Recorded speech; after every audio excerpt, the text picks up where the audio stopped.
Assalamualaikum warahmatullahi wabarakatuh. Perkenalkan, nama saya Debi Agi Prastyo dengan NIM 19310087 kelas B. Pada kesempatan kali ini saya akan mempresentasikan hasil kajian optimasi kuat tekan beton dengan simulasi gradasi ukuran butir agregat kasar. Beton adalah bahan yang diperoleh dengan mencampurkan agregat halus atau pasir, agregat kasar atau kerikil, air dan semen Portland, atau bahan pengikat hidrolis lain yang sejenis atau tanpa bahan tambahan lain. Agregat kasar merupakan komponen terbesar pada beton. Salah satu sifat materi penyusun yang cukup berperan adalah gradasi agregat kasar. Gradasi agregat kasar adalah distribusi dari ukuran agregat. Bila butiran agregat memiliki ukuran yang sama, maka volume pori pada beton yang akan dihasilkan cenderung akan menjadi besar. Dan sebaliknya, jika ukuran butirannya bervariasi, maka pori antar butirannya menjadi kecil, karena sebagian pori diisi oleh butiran yang lebih kecil, sehingga pori-porinya menjadi berkurang. Penelitian ini bertujuan mengetahui nilai optimal kuat tekan beton yang dihasilkan dari simulasi 4 gradasi ukuran butir agregat kasar. Agregat kasar yang digunakan dalam penelitian ini merupakan batu pecah atau split. Dalam penelitian ini terdapat 4 macam variasi ukuran butir agregat kasar yang akan diteliti, yaitu agregat kasar asli, agregat kasar 1, agregat kasar 2, dan agregat kasar 3. Metodologi penelitian. Yang pertama adalah alat. Persiapan alat yang digunakan dalam proses percetakan beton.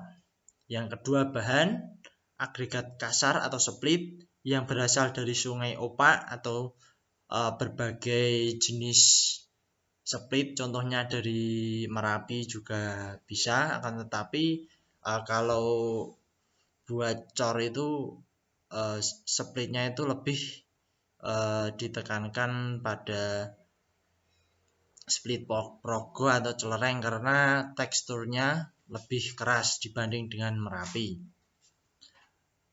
Mengenai bahan agregat kasar split yang berasal dari sungai opak ini yang kita teliti, kemudian dipecah sehingga mendapatkan 4 variasi agregat kasar, yaitu agregat kasar asli, agregat kasar 1, agregat kasar 2, dan agregat kasar 3.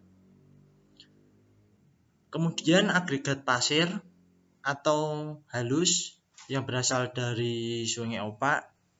Kemudian semen Portland menggunakan semen gresik tipe 1 sebagai pengikat agregat.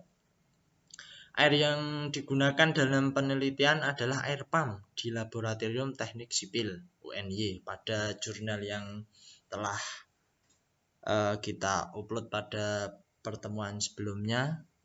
Kemudian prosedur penelitian, pengujian kadar air agregat kasar atau SSD ini, berat jenis agregat kasar SSD, bobot isi agregat kasar, keausan agregat kasar, gradasi agregat kasar, kadar lumpur agregat kasar, dan penyerapan agregat kasar.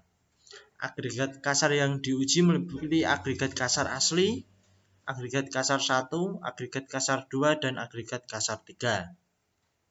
Pengujian kadar air agregat halus SSD, berat jenis agregat halus SSD, bobot isi agregat halus, gradasi agregat halus, kadar lumpur agregat halus, dan penyerapan agregat halus.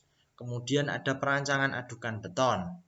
Kemudian proses pembuatan beton itu sebanyak 32 buah. Kemudian perendaman 8 buah beton di air. Dan yang terakhir adalah pengujian tekan beton umur 7 dan 28 hari menggunakan alat uji tekan. Kita lihat dari hasil pengujian Yang pertama meliputi kadar air yang agregat kasar itu syaratnya kurang dari 2%. Kemudian yang agregat kasar asli itu ada 5120. Kemudian yang agregat kasar 2 5081. Yang kedua ada 4824.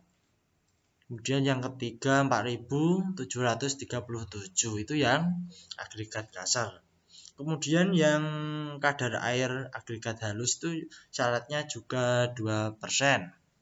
Hasil pengujiannya itu di sini kita lihat ada 5981. Kemudian dapat kita ketahui dari hasil pengujian di lab kemarin ada lumpur juga syaratnya kurang dari 1%, yaitu agregat kasar. Kemudian yang agregat halus kurang dari 5%, dapat kita lihat dari hasil pengujian. Kemudian hubungan antara MKB dengan keausan agregat kasar dapat kita lihat. MKB pada agregat kasar asli ada 8971, keausannya ada 42,4%. Kemudian agregat 1 sampai agregat 3 dapat kita lihat pada tabel berikut ini. Setelah kita melihat hubungan antara MKB dengan keausan agregat kasar yang sudah kita lihat dari lab kemarin, kemudian ada kesimpulan bahwa kuat tekan beton yang dihasilkan dari agregat kasar asli hingga agregat kasar 2 itu mengalami kenaikan dan mengalami penurunan pada agregat kasar 3. Pada pada beton yang berumur 7 hari, kuat tekan beton yang menggunakan agregat kasar 1 mengalami kenaikan sebesar 12,496% dari beton yang menggunakan agregat kasar asli. Kuat tekan beton yang menggunakan agregat kasar 2 mengalami kenaikan sebesar 46,429% dari beton yang menggunakan agregat kasar 1. Kuat tekan beton yang menggunakan agregat kasar 3 mengalami penurunan sebesar 34,524%. Kita lihat coba dari hasil pengujian. Kemudian yang agregat kasar 3 seperti tadi yang sudah disampaikan mengalami penurunan sebesar 34,524% dari beton yang menggunakan agregat kasar 2. Dan pada beton yang berumur 28 hari, kuat tekan beton yang menggunakan agregat kasar 1 itu mengalami kenaikan sebesar 12,496% dari beton yang menggunakan agregat kasar asli. Kuat tekan beton yang menggunakan agregat kasar 2 mengalami kenaikan sebesar 46,429% dari beton yang menggunakan agregat kasar 1. Kuat tekan beton yang menggunakan agregat kasar 3 mengalami penurunan sebesar 34,524% dari beton yang menggunakan agregat kasar 2. Demikian presentasi yang dapat saya sampaikan, kurang lebihnya saya mohon maaf. Saya akhiri. Wassalamualaikum warahmatullahi wabarakatuh. Terima kasih.